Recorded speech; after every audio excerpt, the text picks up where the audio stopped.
ciudadanos que estén informados, que estén articulados a las nuevas tecnologías, pero al mismo tiempo mantengan su identidad, su cultura y su ciudadanía, son aquellos que serán más capaces de crear, producir conocimiento, información y, en último término, valor en una economía que es de la información y el conocimiento.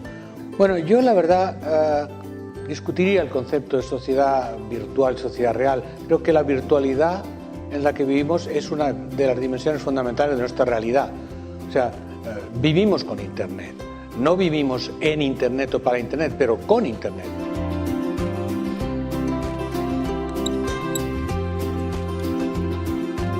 We're in a moment of time in which our society is undergoing profound and prolonged change. Technological change, cultural change, economic change, political change, and education has to prepare kids not for the world that was, but the world that will be.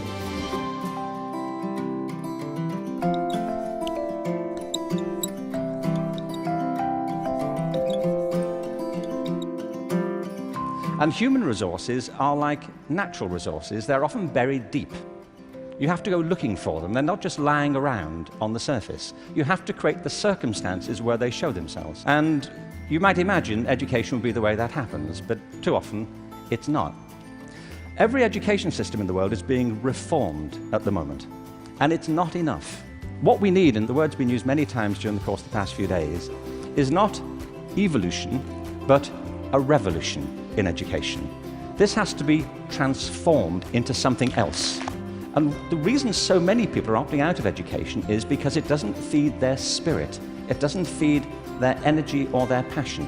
So I think we have to change metaphors. We have to go from what is essentially an industrial model of education, a manufacturing model, which is based on linearity and conformity and batching people. We have to move to a model that is based more on principles of agriculture. We have to recognize that human flourishing is not a mechanical process, it's an organic process. And you cannot predict the outcome of human development. All you can do is, like a farmer, is create the conditions under which they will begin to flourish. So when we look at reforming education and transforming it, it isn't like cloning a system. Now, in this room, there are people who represent extraordinary resources in business, in multimedia, in the internet. These technologies, combined with extraordinary talents of teachers, provide an opportunity to revolutionize education. One of the important aspects of the learning process that students need to learn is that it's social, it's connected, it's networked. It doesn't send the right message to students if we say, learn in social, connected ways, but I'll teach you in one way. So the importance of teaching together is that it gives students a multidimensional experience of knowledge. It teaches students the importance of being connected and collaborating with others in activities that we're involved in.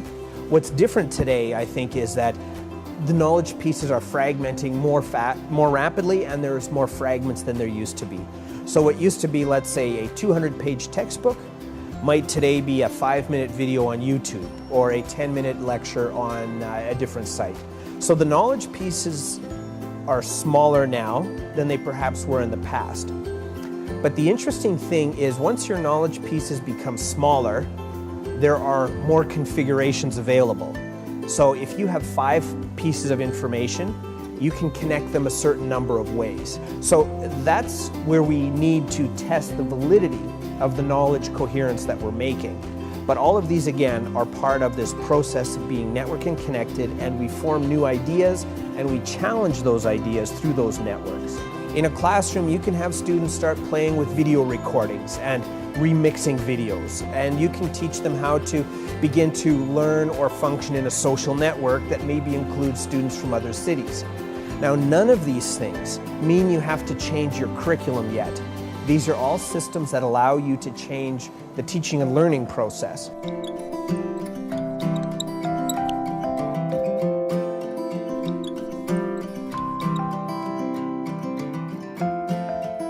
Lo fundamental de este tipo de herramientas es que lo pueden conectar a través de lo visual con elementos que de pronto no lo tienen a la mano. Entonces lo acerca un poco más a ese conocimiento. Y en el caso particular del aula taller, mejor todavía, porque la posibilidad de hacer la conexión de lo que es una computadora con elementos de medición o elementos de automatismo, el alumno puede de pronto hacer mediciones o programar automatismo directamente con sus máquinas. Hay simuladores de circuitos, hay software de cálculo que me permiten ingresar con datos y el software me arroja un resultado de lo que yo necesito. Hay administradores de nuestra escuela que están trabajando sobre la elaboración de nuevos software para facilitar la tarea de enseñanza en el aula. Incluso hay un nuevo proyecto que es el voluntariado universitario, que guiados por docentes van a hacer la apoyatura en los colegios secundarios del uso del network. Entonces se está haciendo una movida grande para que realmente se pueda asimilar esta herramienta y usarla de la mejor manera.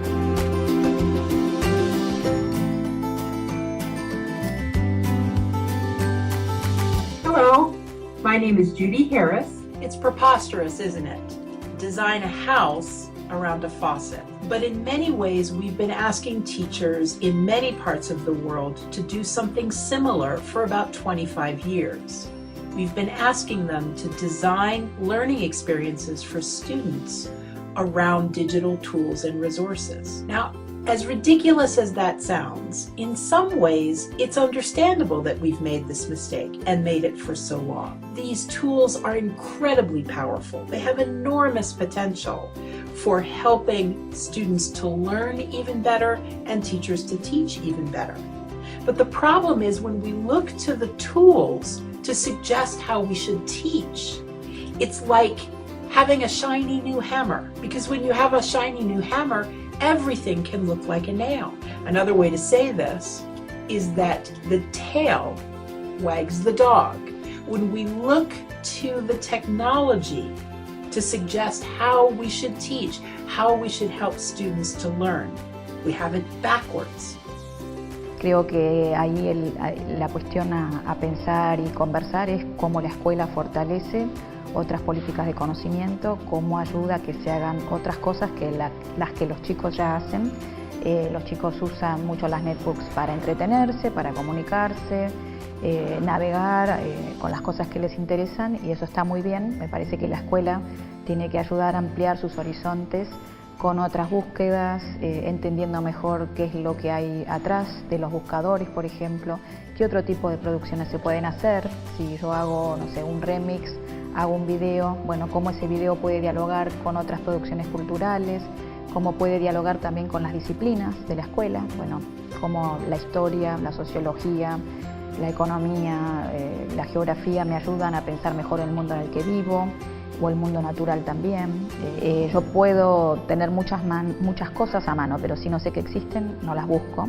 Entonces ahí, si nadie me muestra que valen la pena, que me dicen algo para mi vida, no las voy a ir a buscar. Entonces sí creo que es en eso el lugar de la escuela sigue siendo el mismo en otras condiciones, que es el de poner a disposición conocimientos, lenguajes, ayudar a enriquecerlos.